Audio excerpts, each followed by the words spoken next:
کیا ابھی ضرورت نہیں ہے کہ مسلمان کے بچے IPS بنے, IAS بنے, ڈاکٹر بنے, انجینئر بنے, وکیل بنے؟ مسلمانوں کی جو تعلیمی پسماندگی کا لوگ رونا روتے ہیں, اور ہم کو تعلیم کے طرز پر دیکھنا ہوگا, تبھی یہ ہماری پسماندگی دور ہوگی. اگر جشن کی بات ہے تو اگر ہم نے آزادی میں اتنا بڑا رول ادا کیا ہے اور ہندوستان کو آزاد کرانے میں ہمارا اتنا بڑا رول ہے, تو آزادی بھی اسی انداز میں ہمیں منانے کا حق حاصل ہے اور ہمیں کرنا چاہیے. فرض بنتا ہے کہ ہم بڑھ چڑھ کر اس سے اور آگے بڑھ کر جو ہے ہندوستان کی آزادی کا جشن منائیں. یہ مسلمانوں کا فریضہ ہے. ثنا وہ شخص نہیں اعتبار کے قابل, جو وقت آنے پر جھک کر سلام کرتا ہو. میں SM رضا اس وقت میں موجود ہوں کانپور شہر کے نئی سڑک پر موجود باب نجات سنہری مسجد میں اس وقت موجود ہوں, اور ہمارے ساتھ آج کے مہمان خاص مہمان ہیں جو عظیم شخصیت ہیں کانپور کی سرزمین کے, نائب قاضی شہر حضرت مولانا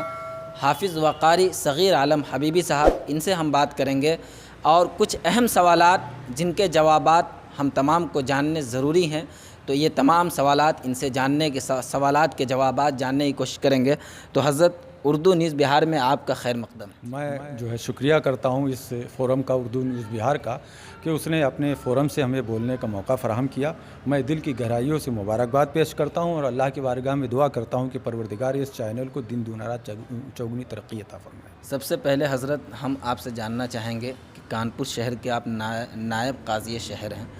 تو کن کن خدمات کو انجام دیتے ہیں؟ یہ تمام باتیں درشکوں کے لیے مختصر انداز میں بتانے کی ضرورت. دیکھیں, سماجی, ملی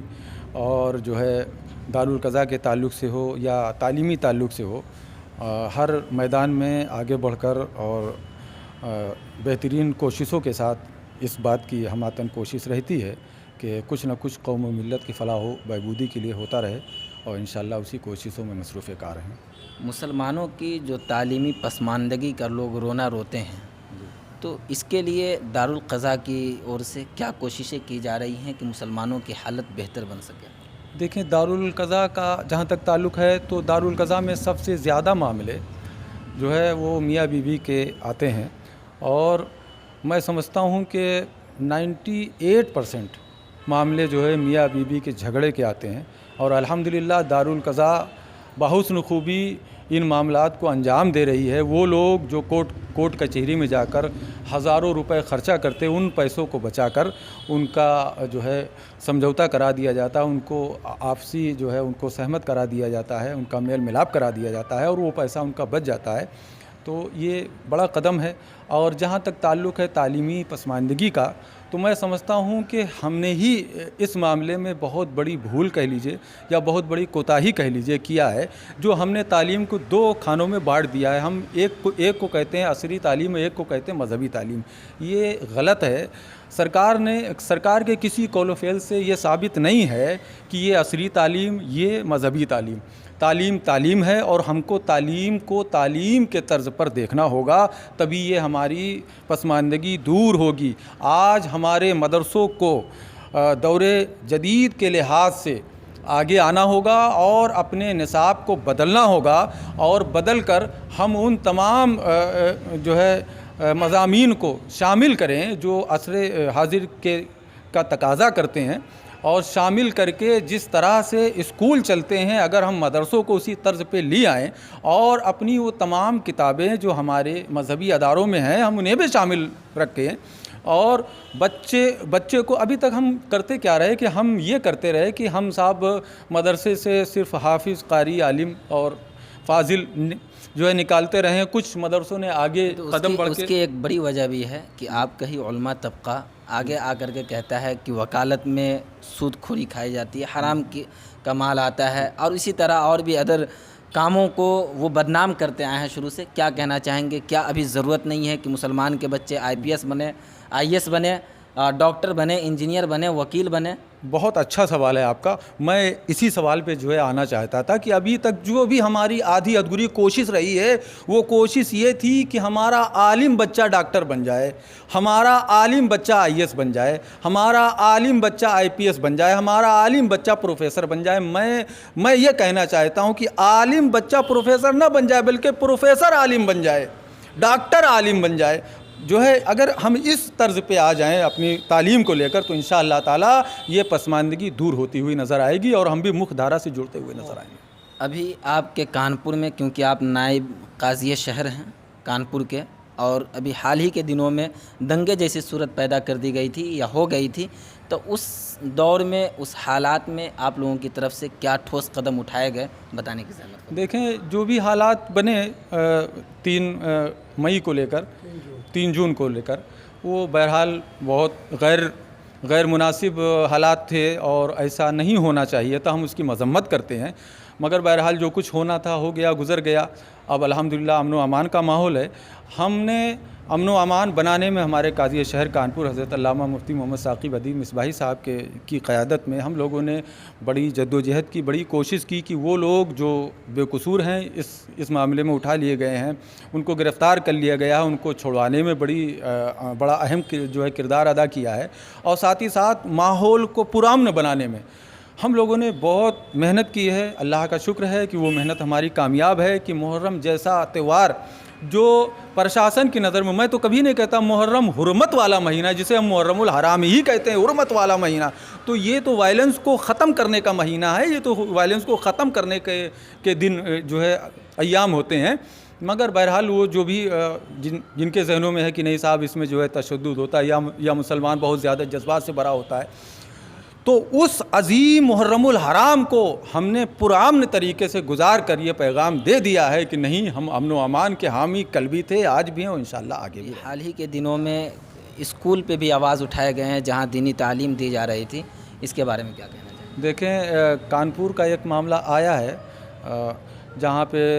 وہاں کلمہ پڑھانے یا قرآن جو ہے پڑھانے جیسی بات سامنے آئی۔ میں سمجھتا ہوں کہ یہ گمراہ کن بیان تھا، اور جو اس کی تشہیر کی گئی ہے وہ غلط طریقے سے کی گئی ہے۔ اب اس کے پیچھے کچھ سازشیں ضرور کار فرما ہیں جن لوگوں نے اس کام کو انجام دیا ہے، اور ایسی کوئی بات میں سمجھتا ہوں کہ صحیح نہیں تھی۔ اور جہاں تک اس کی بات ہے کہ ہونا چاہیے یا نہیں ہونا چاہیے، تو اس تعلق سے میں یہ کہنا چاہتا ہوں کہ اگر وہ مسلم قوم کا ہے تو ظاہر سی بات ہے وہ اپنے قوم کی مذہبی کتاب کو پڑھا سکتے ہیں، ہاں دوسری قوم کے لوگوں پر جبر نہیں جو ہے ٹھوس سکتے ہیں، جبر نہیں کر سکتے ہیں۔ اسی طرح سے اگر کوئی سنسکرت ودیالیہ ہے تو وہاں پہ وہ اپنے ویدوں کی تعلیم، اپنے سنسکرت مضامین کی تعلیم دے سکتے ہیں اور دیتے ہیں، اور مگر اگر وہاں کوئی مسلم بچہ پڑھتا ہے تو اس کے اوپر زبردستی نہیں کر سکتے۔ ہاں وہ اگر چاہتا ہے کہ نہیں صاحب مجھے بھی اس کا علم حاصل ہو تو وہ اپنی جگہ بات۔ اسکول سے ہی ریلیٹیو ایک اور مدعے کو اٹھایا جا رہا ہے، ابھارا جا رہا ہے، چھٹی کو لے کر، تعطیل کو لے کر کے، کہ جمعہ کے بجائے سنڈے کو چھٹی کی جائے، کیا کہنا چاہیے؟ دیکھیں، جہاں تک سنڈے کی چھٹی کا تعلق ہے تو یہ تو انگریزوں کا جو ہے سنڈے ہے، اور یہ جب انگریز اس بھارت میں آئے اور انہوں نے جبریہ یہاں پہ جو ہے اپنا قبضہ کیا، اس وقت سے یہ جو ہے سنڈے جو ہے نافذ ہوا ہے۔ تو میں یہ جو ہے گزارش کرتا ہوں کہ بھائی ہم ہندوستانی ہیں، ہم کیوں نہ ہندوستانی جو ہے دنوں کا انتخاب کریں، کیوں انگریزوں کے آج تک جو ہے پیچھے پڑے ہوئے ہیں جنہوں نے ہندوستان کو لوٹ کے جو ہے ویران بنا دیا، ہم جو ہے ان کے بنائے ہوئے قانون کو جو ہے آج تک مانتے چلے آ رہے ہیں۔ تو خیر، آپ نے انگریزوں کی بات کی، اور اسی انگریزوں سے آزادی ملی تھی 15 اگست کے دن، اور اسی موقع کو بھارت سرکار کے دوارا یاد کیا جا رہا ہے۔ اس سال امرت مہوتسو منایا جا رہا ہے، گھر گھر ترنگا، ہر گھر ترنگا، اس کے بارے میں کیا کہنا چاہیں گے؟ کیا آپ کی طرف سے کیا کانپور شہر سے اپیل کی جائے گی، عوام سے کیا اپیل کی جائے گی، یہ بتائیں۔ دیکھیں، آزادی میں مسلمانوں نے سب سے چمکدار رول ادا کیا ہے، سب سے بہترین رول جو ہے ادا کیا ہے، چونکہ مسلمانوں سے ہی حکومت چھین کر انگریزوں نے یہاں قبضہ کیا تھا، تو مسلمانوں نے، خاص کر علماء نے، وہ اپنی بڑی بڑی قربانیاں جو ہے پیش کی ہے، جس کی تاریخ آج بھی شاہد ہے، اور جو ہے سنہرے الفاظ میں آج تک یہاں ہندوستانی جو ہے اس میں تاریخ میں لکھا ہوا ہے۔ تو میں سمجھتا ہوں کہ اگر جشن کی بات ہے تو اگر ہم نے آزادی میں اتنا بڑا رول ادا کیا ہے اور ہندوستان کو آزاد کرانے میں ہمارا اتنا بڑا رول ہے، تو آزادی بھی اسی انداز میں ہمیں منانے کا حق حاصل ہے اور ہمیں کرنا چاہیے۔ یہ تو خیر حکومتی جو ہے پیغام ہے، فرمان ہے، مگر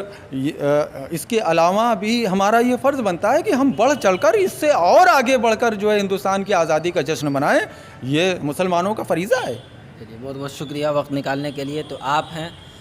حضرت حافظ وقاری صغیر عالم حبیبی صاحب جو نائب قاضی شہر کانپور ہیں، اپنی خدمت انجام دیتے ہیں اور بہت سارے جو فلاحی کام ہیں اس کو انجام دیتے ہیں، جو آپ سے مخاطب تھے اور اپنی بات آپ تک پہنچانے میں وہ کامیاب رہے یا نہیں رہے وہ آپ بتائیں گے۔ آپ دیکھتے رہیں اردو نیوز بہار۔ میں SM رضا آپ کا خادم، اردو نیوز بہار، ہر وقت آپ کی خدمت میں حاضر۔